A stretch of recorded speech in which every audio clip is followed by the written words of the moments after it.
সবজির অস্বাভাবিক দাম কমে বাজারে যাও বা একটু স্বস্তি ফিরেছিল, এর মধ্যে বাগড়া দিয়েছে হঠাৎ চড়ে যাওয়া পেঁয়াজের দাম। রাজধানীর খুচরা বাজারে এক মাসের ব্যবধানে সবজিসহ কয়েকটি পণ্যের দাম 7 থেকে সর্বোচ্চ 233% কমেছে। এতে বাজারে কিছুটা স্বস্তি ফিরে আসে, কিন্তু পেঁয়াজের চড়া দাম বিপত্তি বাঁধিয়েছে। এতে ভোক্তার সবজির স্বস্তি ম্লান হতে বসেছে।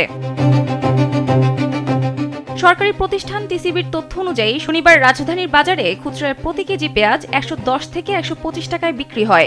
এক সপ্তাহ আগে তা ছিল 70 থেকে 80 টাকা। বাণিজ্য মন্ত্রণালয়ের পর্যবেক্ষণ বলছে, কারসাজি করে কৃত্রিম সংকট তৈরি করায় বাজারে পেঁয়াজের দাম বেড়েছে। দেশে কৃষি পণ্যটির সরবরাহে কোনো ঘাটতি নেই। জীবন অবাক না করলে কে করবে? 28% মিল্ক ফ্যাটের অবাক করার সাথে ফ্রেশ মিল্ক পাউডার। জীবন অবাক করুক প্রতিদিন। তবে প্রতিবেশী ভারতে পেঁয়াজের দাম কম থাকায় সীমান্তের স্থলবন্দরগুলোর ওপারে কাছাকাছি প্রচুর ভারতীয় পেঁয়াজ জমা করা হয়েছে। এতে পেঁয়াজ আমদানি করে মোটা মুনাফা বাগাতে একটি পক্ষ কৃত্রিমভাবে দাম বাড়াচ্ছে। অন্যদিকে ট্যারিফ কমিশন কৃত্রিম সংকটের বিষয়টি স্বীকার করলেও মধ্যস্থভোগীর দৌরাত্ম্য কমানোর যুক্তি দিয়ে স্বল্প পরিসরে আমদানির সুপারিশ করেছে। বাণিজ্য মন্ত্রণালয় বলছে, দেশে বর্তমানে আগের মৌসুমের 3.5 লাখ টন পেঁয়াজ মজুদ রয়েছে। কৃষি মন্ত্রণালয় থেকে চলতি মাসে নতুন মৌসুমের পেঁয়াজ বাজারে আসার বিষয়ে নিশ্চিত করা হয়েছে। এমন পরিস্থিতিতে আমদানির পথ খুলে দেওয়া হলে নতুন পেঁয়াজ নিয়ে কৃষক লোকসানে পড়বেন।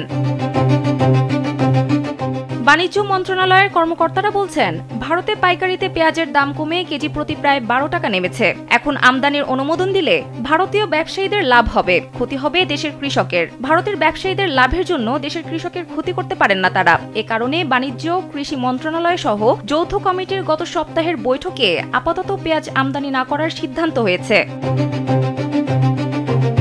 বাণিজ্য সচিব মাহবুবুর রহমান গণমাধ্যমকে জানান, পেঁয়াজের মজুদ পর্যাপ্ত রয়েছে, তারপরও দাম বেড়েছে কারসাজিতে। মনিটরিং টিমগুলো পেঁয়াজের উৎস বাজারগুলোতে কাজ শুরু করেছে। এতে পাইকারি পর্যায়ে দাম কমেছে। খুচরায় কেন কমেনি সেটাও দেখছেন তারা। সেই সঙ্গে আগামী সপ্তাহ পর্যন্ত তারা বাজার পর্যবেক্ষণ করবেন বলে জানান তিনি। পেঁয়াজের এমন চড়া দামের পেছনের কারণ হিসেবে সরকারের trade and tariff commission BTTC কৃত্রিম সংকটের কথা বলেছে। বৃহস্পতিবার বাণিজ্য মন্ত্রণালয় ও কৃষি মন্ত্রণালয়কে দেওয়া এক চিঠিতে কমিশন বলেছে, পেঁয়াজের বাড়তি দামের সুবিধা কৃষক পাচ্ছেন না, বাজারের মধ্যস্থভোগীরাই এর সুযোগ নিচ্ছেন। আমদানির সুযোগ দিলে মধ্যস্থভোগীদের প্রভাব কমে যাবে, তাতে ভোক্তারা যৌক্তিক দামে পেঁয়াজ কিনতে পারবেন। সানজিদা ইসলাম, কালবেলা।